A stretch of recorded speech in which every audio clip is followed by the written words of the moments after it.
Hello everyone, welcome to my channel. My name is Anupama Agnihotri. आज के इस वीडियो में हम लोग 5 मोमेंट ऑफ हैंड वॉशिंग या हैंड हाइजीन के बारे में जानने वाले हैं। हम जानेंगे कि हमें कब कब हैंड वॉशिंग करना चाहिए, क्या मोमेंट ऑफ हैंड वॉशिंग होता है। वीडियो स्टार्ट करने से पहले अगर अभी तक आपने मेरे चैनल को सब्सक्राइब नहीं किया है मेरे चैनल को सब्सक्राइब कर लें एंड बेल आइकॉन दबा लें, जिससे मैं जब भी आगे वीडियो डालूं आपको नोटिफिकेशन मिल जाए। वीडियो स्टार्ट करते हैं और जानते हैं कि 5 मोमेंट ऑफ हैंड वॉशिंग क्या है, कब हमें हैंड वॉशिंग करना चाहिए। 5 मोमेंट ऑफ हैंड हाइजीन या hand washing. The 5 movement for hand hygiene approach was designed by the WHO World Health Organization to minimize the risk of transmission of microorganisms between a healthcare worker, the patient and the environment. Means जो 5 moment of hand washing या hand hygiene होता है, इसे design किया गया था WHO मतलब world health organisation के द्वारा। और WHO ने इसे क्यों दिया था, ताकि जो हेल्थ वर्कर है, पेशेंट है और इन्वायरमेंट है, उसमें जो माइक्रो ऑर्गेनिज्म रहता है उसका ट्रांसमिशन मिनिमाइज किया जा सके या कम किया जा सके। उसके लिए WHO ने 5 मोमेंट ऑफ हैंड हाइजीन या हैंड वॉशिंग दिया गया था। ये हैंड हाइजीन और हैंड वॉशिंग देने का यही कारण था कि जो हेल्थ वर्कर रहते हैं, पेशेंट रहते हैं और इन्वायरमेंट रहते हैं, उसमें जो माइक्रो ऑर्गेनिज्म सबसे ज़्यादा उन्हीं में होता है, उसको क्या किया जा सके, उसके ट्रांसमिशन को मिनिमाइज या ख़त्म किया जा सके। उसके लिए 5 मोमेंट ऑफ हैंड वॉशिंग या हैंड हाइजीन दिया गया था। चलिए एक एक करके जानते हैं 5 मोमेंट ऑफ हैंड हाइजीन क्या होता है या हैंड वॉशिंग क्या होता है। फर्स्ट वन है before touching a patient. First moment of hand hygiene या हैंड वॉशिंग है before touching a patient. Moment 1 before touching a patient. Patient को टच करने से पहले हमको हैंड वॉशिंग करना चाहिए, ये first moment of hand washing है। अब हमको मोमेंट ऑफ हैंड हाइजीन में ये जानना है कि व्हेन और व्हाई, मतलब हमें कब और क्यों हैंड वॉशिंग करना चाहिए। When immediate before touching a patient, मतलब पेशेंट को टच करने से इमीडिएट पहले हमको हैंड वॉशिंग करना चाहिए। जब भी आप पेशेंट को टच करने वाले रहें या पेशेंट को टच करने जाएं, कोई भी प्रोसीजर के लिए या पेशेंट के पास कुछ काम से जाएं, तो हमेशा हमको हैंड वॉशिंग करना चाहिए। व्हाई, क्यों करना चाहिए? To protect the patient against microorganism from the hand of the healthcare worker, ताकि हम पेशेंट को माइक्रो ऑर्गेनिज्म से प्रोटेक्ट कर सके। जो हेल्थ केयर वर्कर रहते हैं, जब भी पेशेंट के पास जाते हैं उनको कुछ प्रोसीजर करने के लिए या उनको कुछ मेडिसिन देने के लिए या किसी भी काम से, तो उनके हाथ में अगर माइक्रो ऑर्गेनिज्म है तो वो पेशेंट के में ना जा पाए, उसको प्रोटेक्ट करने के लिए या मिनिमाइज करने के लिए हमको हैंड वॉशिंग करना चाहिए। ये first moment of hand washing है before touching a patient. Second moment of hand hygiene या हैंड वॉशिंग है before a procedure. Moment 2 before a procedure, मतलब प्रोसीजर करने से पहले हमको हैंड वॉशिंग करना चाहिए। व्हेन और व्हाई, कब और क्यों करना चाहिए। When immediately before a procedure, once hand hygiene has been performed, nothing else in the patient environment should be touched prior to the procedure starting. Means जब भी हम प्रोसीजर करने वाले रहें उसके तुरंत पहले हमको हैंड वॉशिंग करना है। और जब एक बार हम लोग हैंड वॉशिंग या हैंड हाइजीन परफॉर्म कर लेते हैं, उसके बाद हमको किसी भी चीज़ को टच नहीं करना है। पहले हमको प्रोसीजर कर लेना है, पूरा कंप्लीट कर लेना है। अगर हम स्टार्ट कर चुके हैं या स्टार्ट करने वाले हैं, हैंड वॉशिंग के बाद हमको तुरंत जो भी प्रोसीजर है उसको पेशेंट के में परफॉर्म करना है और कुछ भी चीज़ों को टच नहीं करना है। एंड वाई, क्यों ऐसा करना है? To protect the patient against micro organism from entering the patient body, including the patient own micro organism. क्यों हमको बिफोर प्रोसीजर ऐसा करना चाहिए? ताकि हम पेशेंट को प्रोटेक्ट कर सके कि उनके बॉडी के अंदर माइक्रो ऑर्गेनिज्म इंटर ना कर सके, सो वो हेल्थ वर्कर के साइड से भी इंटर ना कर सके, साथ में उनकी खुद की बॉडी का जो माइक्रो ऑर्गेनिज्म है वो भी उनके बॉडी में खुद प्रवेश ना कर सके। इसके लिए हमको बिफोर प्रोसीजर हैंड वॉशिंग करना चाहिए। Next one, third moment of hand hygiene या हैंड वॉशिंग क्या है?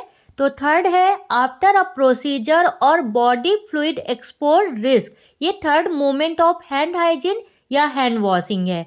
सो moment third after a procedure और बॉडी फ्लूइड एक्सपोज रिस्क, मतलब जब भी आप कोई प्रोसीजर परफॉर्म करते हैं पेशेंट के में, उसके तुरंत बाद आपको हैंड वॉशिंग करना चाहिए। साथ में अगर बॉडी फ्लूइड से एक्सपोज होते, मतलब पेशेंट की बॉडी फ्लूइड जैसे इसमें आपका ब्लड हो गया, स्पूटम हो गया या अदर कोई भी चीज़ हो गया, उससे एक्सपोज होते हैं, उसके संपर्क में आते हैं, उसके तुरंत बाद भी आपको हैंड वॉशिंग करना चाहिए। So when immediate after a procedure or body fluid expose risk, even if you have gloves, or you should still perform hand hygiene after removing them. Gloves are not always a complete impermeable barrier.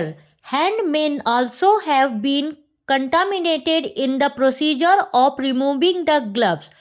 Means जब भी हम कोई procedure करते हैं या body fluid से expose होते हैं, उस दौरान हमको तुरंत हैंड वॉशिंग करना चाहिए। इवन अगर आपने ग्लव्स पहना हुआ है और आपने प्रोसीजर परफॉर्म कर दिया है और उसके पहले भले ही आपने हैंड वॉशिंग की हो, लेकिन आफ्टर रिमूव मतलब ग्लव्स रिमूव करने के बाद भी आपको हैंड वॉशिंग जरूर करना चाहिए, क्योंकि ग्लव्स रिमूव करने के बाद भी आपका जो हैंड होता है वो कंटामिनेटेड रहता है, मतलब गंदा रहता है, इसमें कई माइक्रो ऑर्गेनिज्म प्रेजेंट रहते हैं। इसलिए जब भी आप ग्लव्स रिमूव करें उसके बाद भी आपको हैंड वॉशिंग करना जरूरी रहता है। सो ये मोमेंट थर्ड था आफ्टर प्रोसीजर और बॉडी फ्लूइड एक्सपोज रिस्क, मतलब प्रोसीजर परफॉर्म करने के तुरंत बाद और कोई भी बॉडी फ्लूइड से एक्सपोज होते हैं, संपर्क में आते हैं, उसके तुरंत बाद आपको क्या करना है? हैंड वॉशिंग करना है। भले ही आपने ग्लव्स पहना हुआ था प्रोसीजर करते समय, तो भी आपको हैंड वॉशिंग करना है आफ्टर प्रोसीजर या एक्सपोज होने के बाद। एंड वाई, क्यों ऐसा करना चाहिए? To protect the health care worker and the health care environment from becoming contaminated with the patient micro organism, ताकि जो हेल्थ केयर वर्कर रहते हैं और हेल्थ केयर इन्वायरमेंट जो रहता है उसको हम कंटामिनेटेड होने से प्रोटेक्ट कर सके।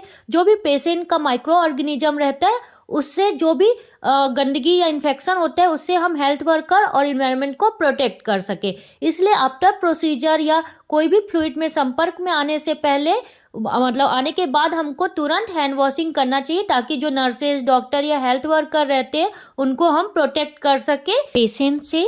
सो ये मोमेंट थर्ड था हैंड वॉशिंग का। Next one, moment four. Moment four of hand washing या हैंड हाइजीन क्या है? After touching a patient, patient को टच करने के बाद।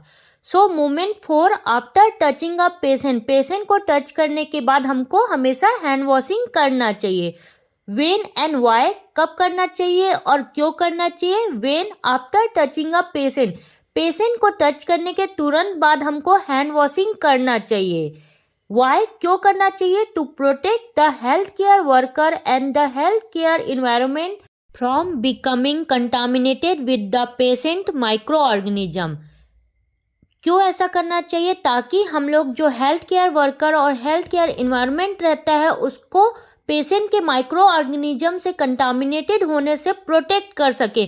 मतलब जो पेशेंट रहते हैं उनका जो भी इन्फेक्शन, गंदगी रहती है, उससे जो हेल्थ वर्कर रहते हैं लाइक नर्सेज, डॉक्टर और अदर हेल्थ वर्कर रहते हैं, उसको हम लोग प्रोटेक्ट कर सके, उनमें इन्फेक्शन ना फैल पाए। उसके लिए हम लोग पेशेंट को टच करने के तुरंत बाद हमको हैंड वॉशिंग करना चाहिए। सो ये fourth moment of hand washing था।